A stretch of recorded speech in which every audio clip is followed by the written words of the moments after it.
What up guys, it's Horfany, and today we are going to talk about how do vegans get their protein from, right? Yes, that's the number one question everyone asks. Is like, oh, you guys don't eat any meat. Where do you guys get your protein from? So today's video, we're going to cover our top vegetable options that are full of nutrients and protein.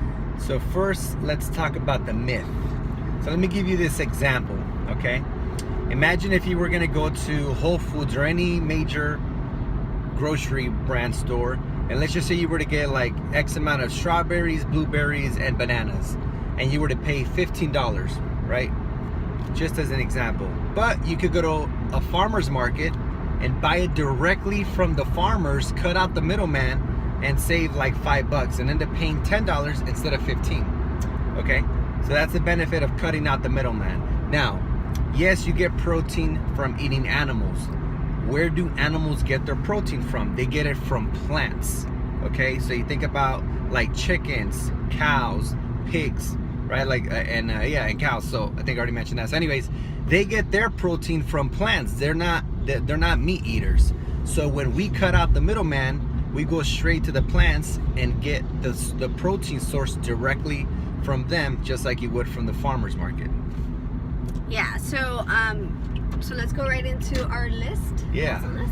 So we got one. So some of our favorite proteins. So we use Spirulina, which is a superfood. It's one of the powders that comes from plants, and it's something that the Mayans and civilizations, thousands and hundreds of years ago, they would take this powder of protein, which is Spirulina, before going into battle, or and it's a very good source of protein.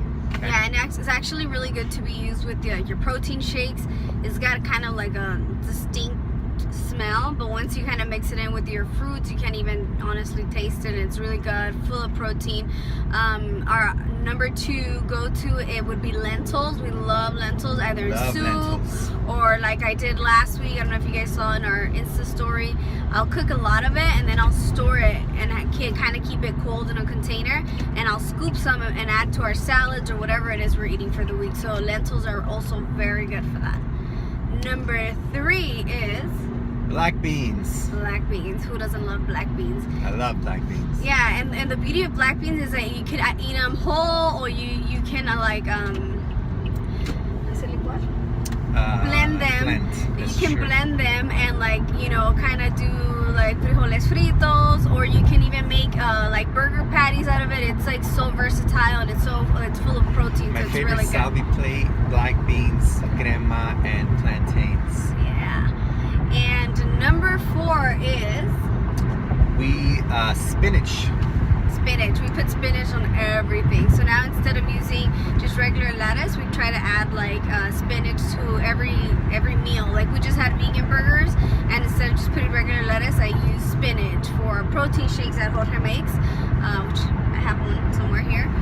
It's full of spinach. It's also like full of protein. So these are some of our top 4 options for plant-based proteins.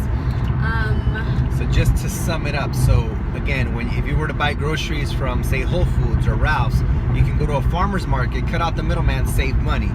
When eating protein, instead of getting it from the animals, you get it from where the animals get it from, which is the plants. Cut out the middleman, and then obviously you won't be contributing to the environmental damages, the hormones and all the things that they put into the animals, and also the animal cruelty itself, and you go straight to the source of protein, which is the plants.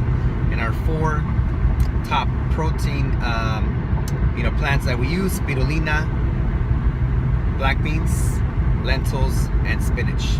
Yes, and again, it's not even about like, oh well, that's how do you get a lot of protein from plants, because it's another little myth.